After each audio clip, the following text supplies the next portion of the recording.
Hi అండి. Hello. Bagara రైస్‌లోకి ఆలు కుర్మా ఎలా రెడీ చేసుకోవాలో చూద్దామా? ముందుగా స్టవ్ ఆన్ చేసుకొని కళాయి పెట్టుకొని అందులో ఆయిల్ వేసుకోవాలి.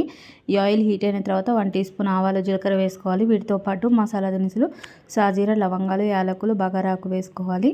ఇవి ఫ్రై అయిపోయిన తర్వాత సన్నగా కట్ చేసుకున్న ఉల్లిపాయ ముక్కలు, పచ్చిమిర్చి వేసుకొని వీటిని దోరగా ఫ్రై చేసుకోవాలండి. ఇవి దోరగా ఫ్రై అయిపోయిన తర్వాత కరివేపాకు వేసుకొని కరివేపాకును కూడా ఫ్రై చేసుకోవాలి.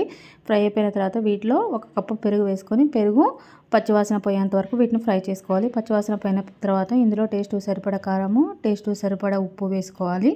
ఉప్పు వేసుకొని వీటిని 2-3 మినిట్స్ పాటు ఫ్రై చేసుకోవాలండి. ఇవి ఫ్రై అయిపోయిన తర్వాత వీటిలో ఉడికించుకున్న ఆలూని వేసుకోవాలి. ఈ ఆలూని 2 మినిట్స్ పాటు ఫ్రై చేసుకున్న తర్వాత ఇందులో కొంచెం వాటర్ పోసుకోవాలండి. వాటర్ పోసుకున్న తర్వాత 5 నిమిషాల పాటు వీటిని ఫ్రై చేసుకోవాలి. 5 నిమిషాల తర్వాత ఇవి ఫ్రై అయిపోతుంది. అప్పుడు వీటిలో కొత్తిమీర, 1 teaspoon garam masala powder వేసుకొని బాగా కలుపుకొని 1 మినిట్ పాటు ఫ్రై చేసుకోవాలి. 1 మినిట్ తర్వాత కర్రీ రెడీ అయిపోతుంది. తర్వాత స్టవ్ ఆఫ్ చేసి అంతే అండి. కర్రీ